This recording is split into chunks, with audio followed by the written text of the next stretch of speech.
All right. Jay, are we ready? 523 deaths is the number of homicidal poisonings committed in 2009, according to the University of Georgia.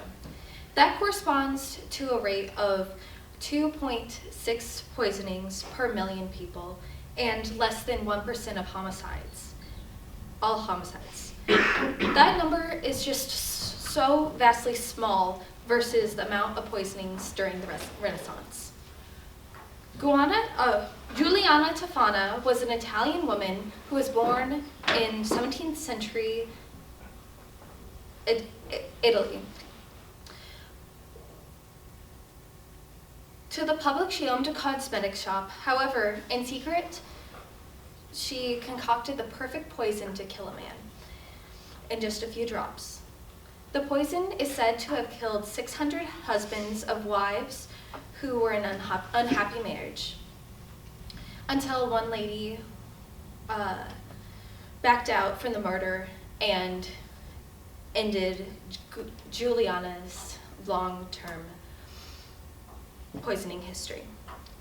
Giuliana lived during the Renaissance, which was a time of a new and modern thinking of the world and a man's place in it, according to history.com. The society was very patriarchal, and women had very few freedoms. They were married off, or they were seen as less than.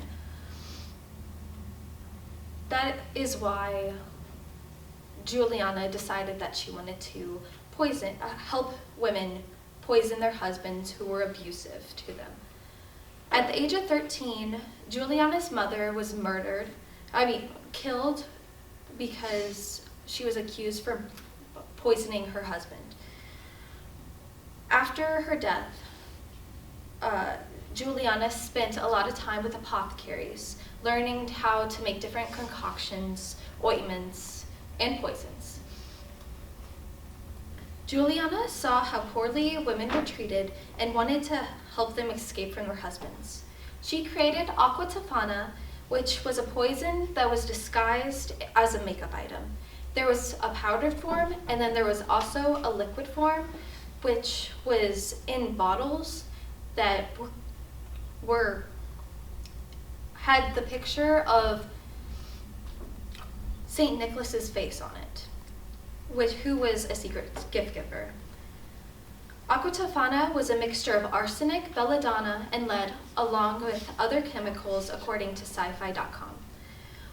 Arsenic, belladonna, and lead were all used in making of makeup back then as well. Belladonna was actually used in eye drops, and arsenic, I believe, was in wafers, and they would ingest the wafers. The poison was flavorless, smellless, and clear, so it was undetectable.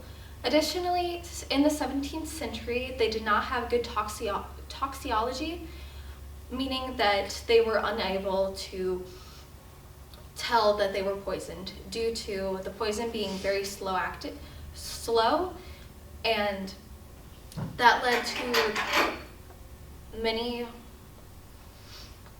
them not being able to tell if it was just from sickness or from being poisoned. She gave the women guidelines to follow to make sure that their business was an absolute secret. Giuliana had a daughter as well who helped with the business, and then there was also other women who also helped out. Their poisoning lasted 50 years until they were eventually caught.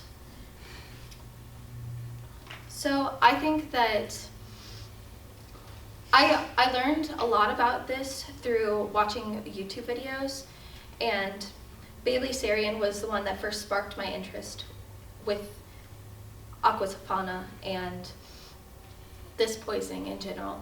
So the valuable lesson that you can learn from this is, if you want to be old and gray like me, make sure that you're around people who you can trust. Thank you.